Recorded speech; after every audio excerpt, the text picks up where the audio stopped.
We've got to pop that flywheel now because that'll be on at spline. Oh yeah, that ain't got. No, that ain't good. Right, let me get a rod bar and I'll show you how to get them off.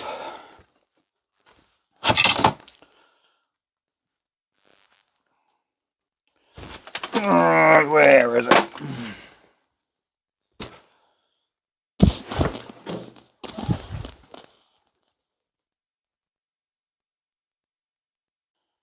Right, now I've got a bar and a hammer. I don't know whether this will work because the engine ain't bolted down. That could be quite tricky. So we want to get that under there. Screw that nut on a little so we don't bugger the nut. Don't bugger the thread. There we go. And give it a blow. And hopefully... thing is you can't hold these engines when they aren't bolted down. That's such a job to hold. It's unbelievable.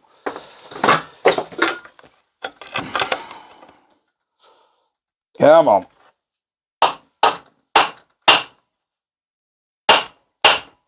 There you go. Did we do it there or not?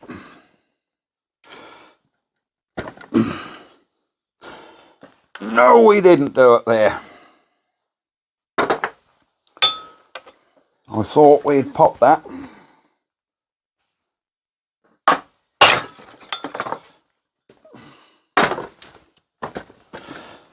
Cool. Oh, flywheel's tight on that spline. There you go. Now we need to just buzz this nut off again. No, that's going on. That was going back on. Excuse the compressor. There we go. And there we have it.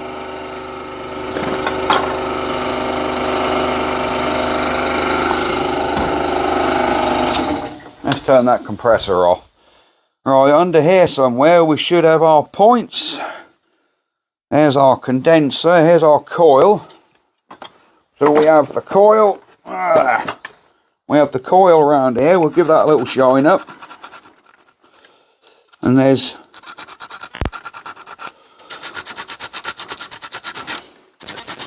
I mean, this don't normally cause an issue. I'm guessing the issue is going to be in the points. So we need to get this points cover off. I say, if we can't get a spark on this engine and it needs coils, points, condensers, we can pretty much write this engine off because you're not going to, and I shall have to, I don't particularly want to, but I shall have to put a Briggs and Stratton on it if not. But to be honest, being a one of one, I mean, it could have had any engine on it and no one's going to know any different.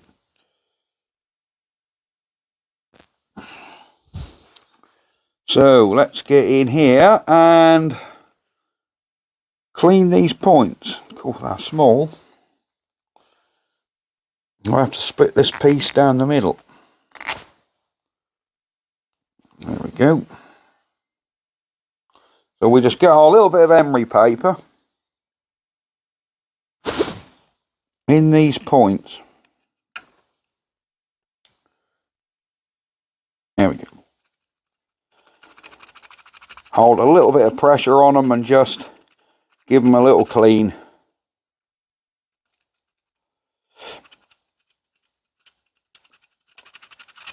And I'll show you another hack as well, which some of you might not like. It's an old stationary engine hack.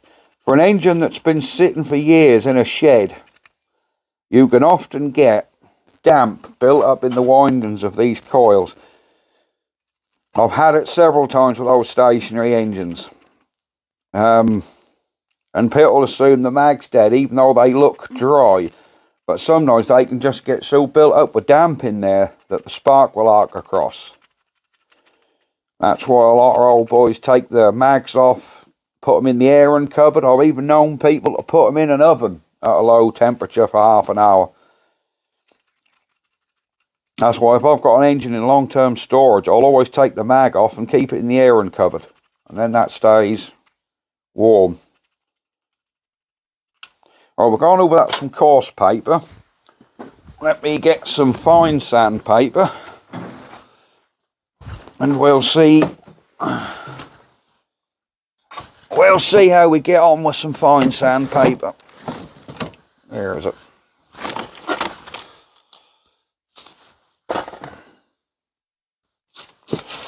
Here it is.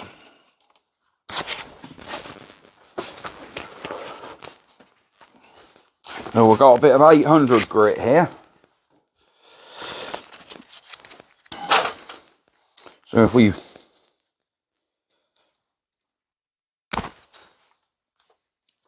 get it into a little spot, put that in. Oh, that's shining them up nicely.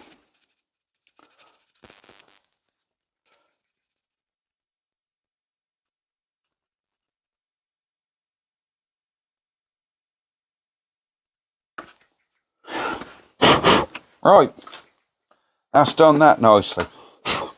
So let me get my other tool and we'll do my little hack, which you're going to cringe at, but it does work. As long as you don't go over top with it. Just to get a bit of heat back in this coil. Dry everything out. Obviously you don't put heat on anything concentrated for any length of time, but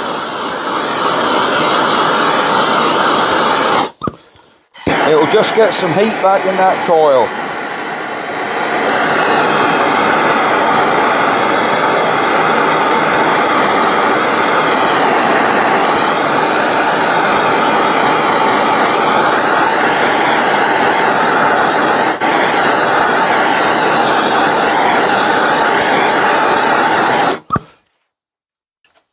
Yeah, it's not even hot, so that's good. We've got a nice bit of heat in there now, which is about what the engine would be when that's up to running temperature.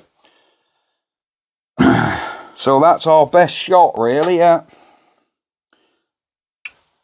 getting a spark. Let me check the points gap. Can I get under here and turn the crank to make sure the points are closing? Are these points fully closed?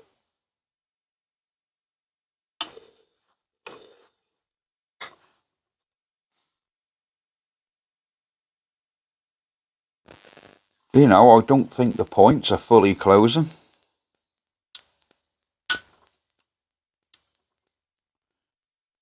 We ain't got much of a gap there. I think I'm going to just adjust them a tiny bit. Just a tiny bit.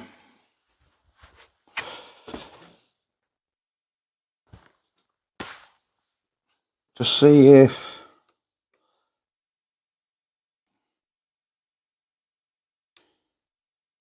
Oh, there we go.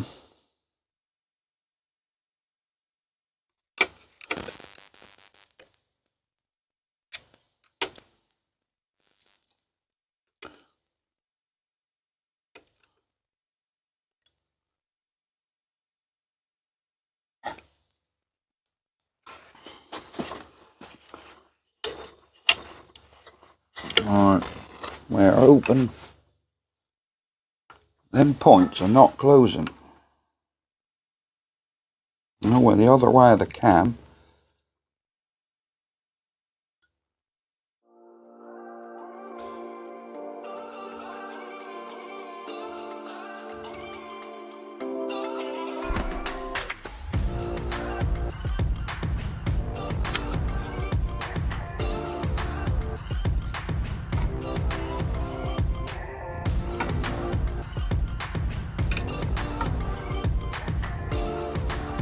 Come on.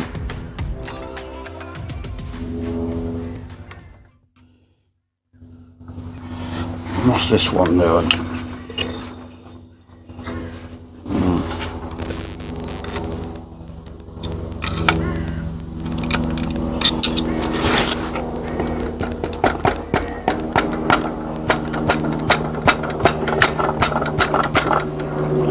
I'm just moving the points over. I got the screws slightly snugged. Right, they're closed now. Open. What sort of gap have we got there? Hopefully about 20. Where are we? That's 0.50, 0.60. We want to come down a bit.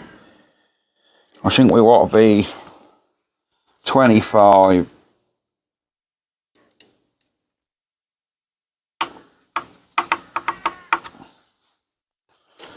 That's 30, so 30 is a bit snug. There's 20.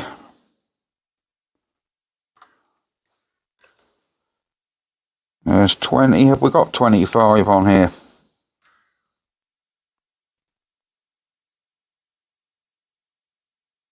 $40. 05. Right, there's 20.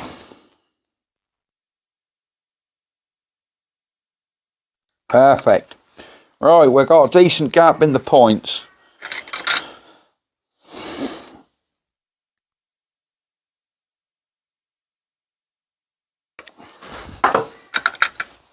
So we'll snug the screw down, or just check them again really, make sure we haven't gone over the top and altered the gap. Nope, perfect.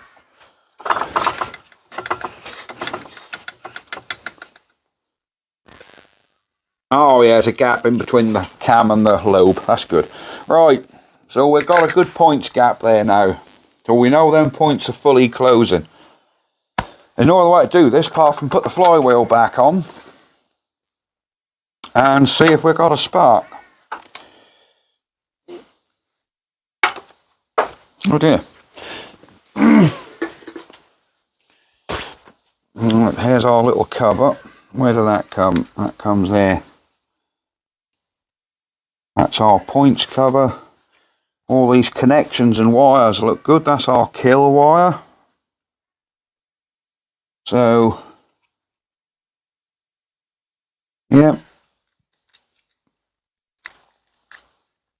So let's get this little clippy back on. There we go. I love these old engines. Alright. Get this flywheel back on. There we go, that's the keyway lined up. Get our flywheel. Oh no, we don't want that on yet. We've got to put the recoil menagerie back on. Where are we? Here we go. There's our recoil menagerie and our washer. There we go. So let's get this back together.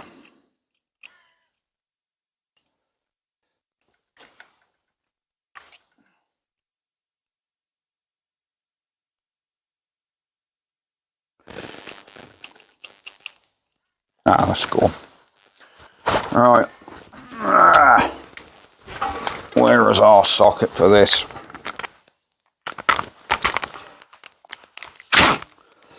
There we are.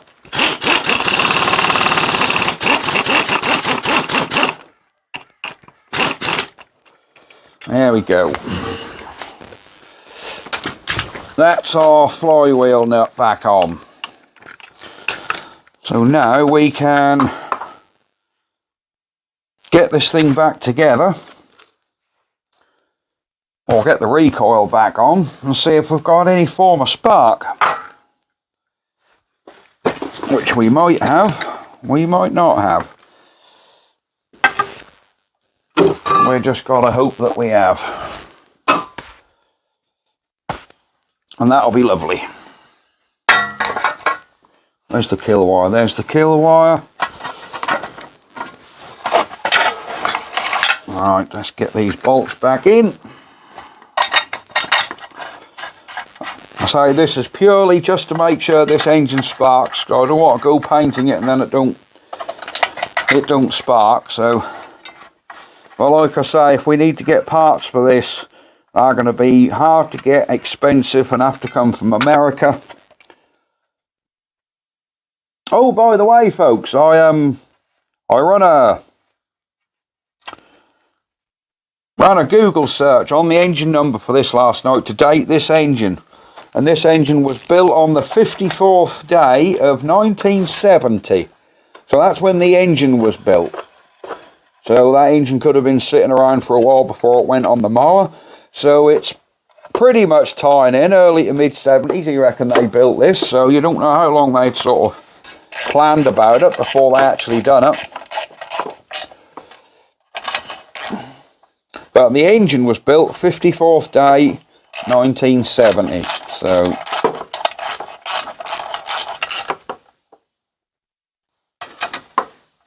that's them nipped up. They have got to be tightened up a lot more than that when we go to run it, because they are head bolts. But at the minute I'm just wanting to get this cover on. See if we can get some sort of spark out of this thing. Right.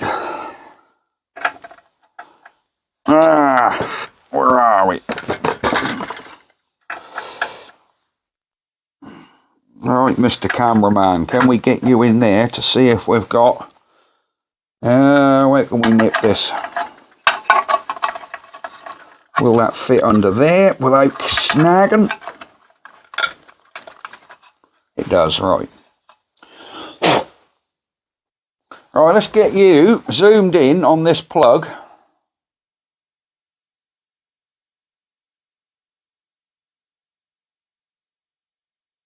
Let's get you around here a bit. Are you zoomed in on that spark plug? So we can see if we've got any sort of spark going on. Alright, let's have a go. I'll get you around here, mister. You see that plug? Oh, looky here. Look at that. Can you see that?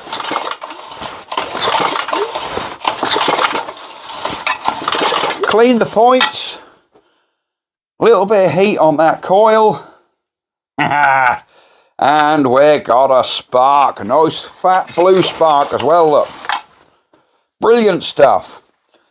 So that's pretty much saved this little engine. We know what sparks. I had a feeling it would, because I did have it running about 12 years ago. So I know the engine did have a spark and did run. And it's only sat in the shed, so it's going to be normally dirty points. But there you go. We have a spark back on this engine. So that's your video for today. I think I'm going to just leave it here short and sweet. And yeah, I hope you've enjoyed it so far. The little bit we've done on this thing, but yeah. So we should have the tractor. Da-da-da-da, look at it, beast. Another thing, I found a seat on Facebook last night on Marketplace. And it's only 20 miles away.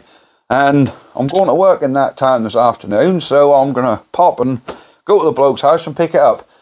Didn't want a cast iron tractor seat because it isn't what it had. It used to have a basic tin. It weren't cast iron, it was like a tin, not that ornate, sort of basin seat like the old tractor seats. No padding on it, it was all metal.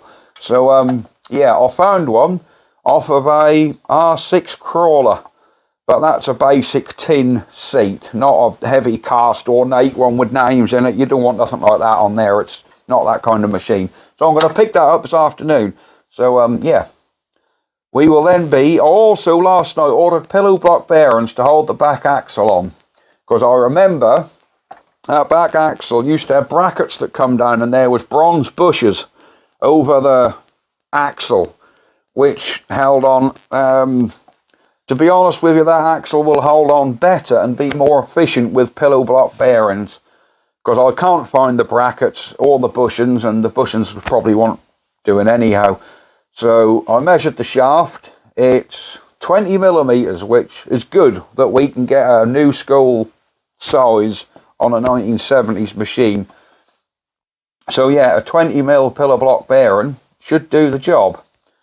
So we've got one of them, well, two of them on order, and we will hold the axle on with pillow block bearings. Right, I'm going to go now, stop waffling on, and I'll see you guys in the next video. There's our little Tecumesh 3 horsepower engine. I'm going to have that carb off and clean all that up. Right, bye-bye for now. Ha ha!